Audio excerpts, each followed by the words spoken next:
الجزائريون الأكثر ولوجا للأراضي الفرنسية بعد الصينيين 41,522 تأشيرة منحت للجزائريين خلال عام 2016 حسب المديرية العامة للأجانب التابعة لوزارة الداخلية الفرنسية. التأشيرات التي تحصل عليها الجزائريون لا يزيد عنها إلا الصينيون الذين استفادوا من 715 ألف تأشيرة، رقم يثبت أن فرنسا الوجهة المفضلة للجزائريين في القارة الأوروبية، لكن العدد أقل مقارنة بسنة 2015. وحسب الداخلية الفرنسية فإن التأشيرات الممنوحة للجزائريين انخفضت في العام الأخير ب9.7%.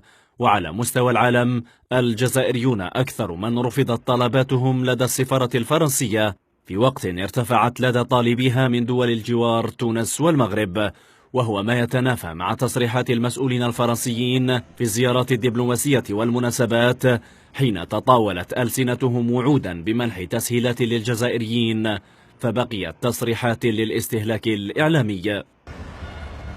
الداخلية الفرنسية بررت تراجع نسبة منح التأشيرة بالتخوف من الأعمال الإرهابية بعد أن رفضت باريس عبر العالم ما يقارب 11% من طالبي دخول أراضيها.